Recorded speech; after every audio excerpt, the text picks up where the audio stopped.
in a place called Annerley on the southern outskirts of London. Mm. And believe it or not, within a stone's throw from the ground of my football team.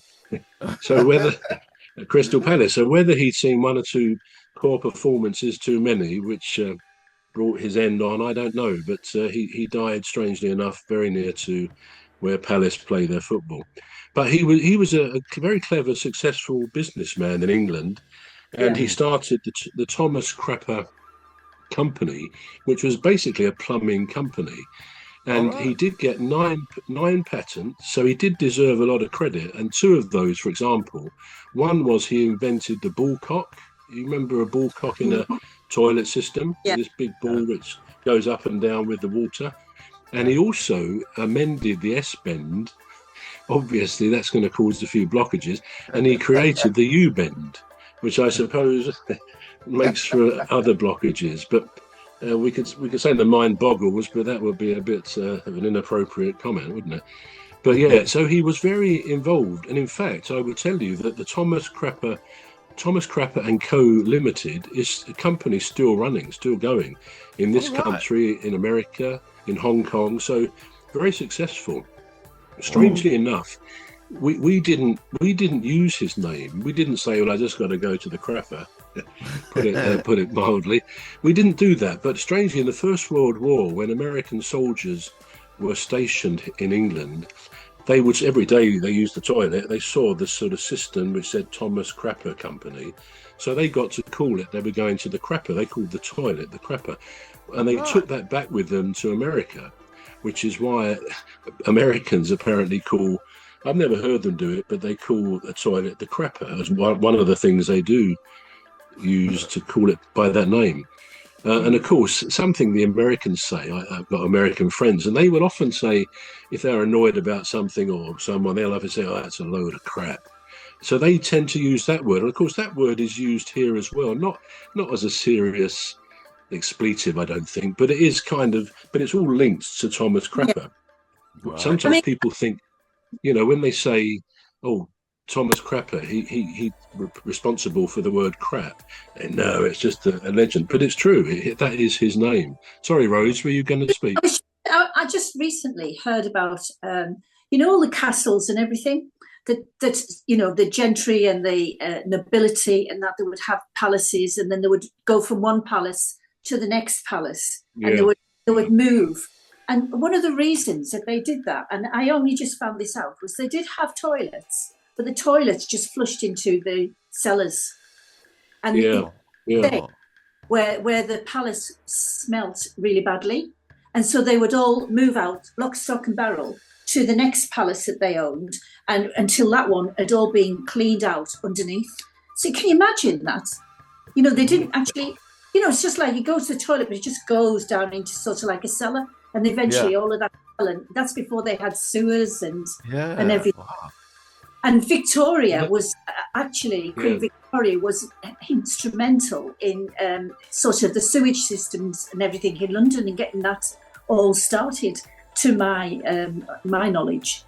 So Oh, wow. I just Yeah, that, yeah, that's right. But you're absolutely right. And of course, some of those where you sat on a hole which went down yeah, to the floor, they were like communal as well. You just had a series of holes there, there was like and a actually, rock. some of them in the Middle Ages, some in medieval times, some of those didn't even go into a cellar. They just went into a sort of a specialized floor outside.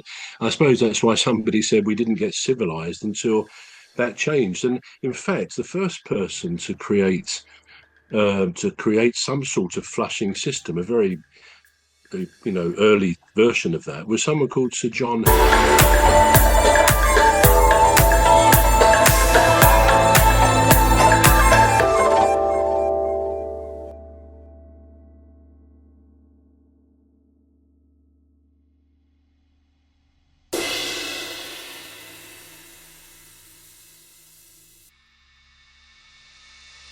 of that was someone called Sir John Harrington, and he was a Right. godson of Queen Elizabeth I, apparently, and he developed this thing in the 1500s, and for 200 years, the wealthy had a version of his flushing toilet, so called, in their Mm. homes, with the rest of us just sort of happily going into these communal places. Well, I'm not sure happily, but to these communal places of that. Another little interesting trivia there is another word the Americans often use for the toilet is the John. You may have heard them say the John.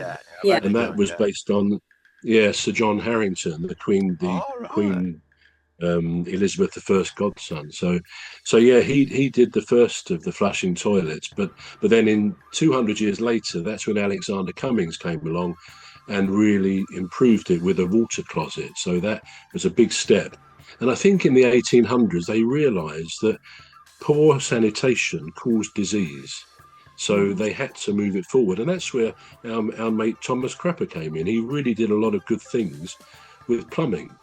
And again, I say again, these people did these tremendous works of invention and working with difficult materials without any of the things we assume today, like a computer, to calculate the necessary calculations, I guess.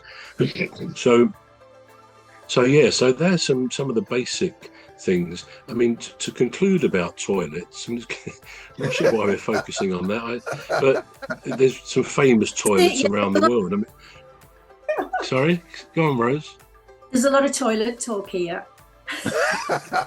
There is, but maybe a very move on to famous. something else. We will. A very famous toilet, though, to conclude, was Elvis Presley's, because he became very famous in the 50s. And then died 20 years later, in 1977, while he was sitting on the toilet, which was a sad thing, but it's made his toilet a place of pilgrimage when people go to Gracelands. So that concludes the toilet talk, as you say. So what other incredible things in human ingenuity, can we think about? One of the most amazing things was, I don't know whether you've ever seen the film Apollo 13, but what was the third moon mission came to an early near disaster because there was an explosion as they were headed to the moon, and basically a lot of their life-giving oxygen exploded out of their sort of the part of the spaceship behind the command module. And they had, long story short, they had to move into the little lunar module and activate that oxygen system and shut down all of the oxygen such as was left in the main system. Now they couldn't turn them round, so they had to continue to the moon. A long journey, 250,000.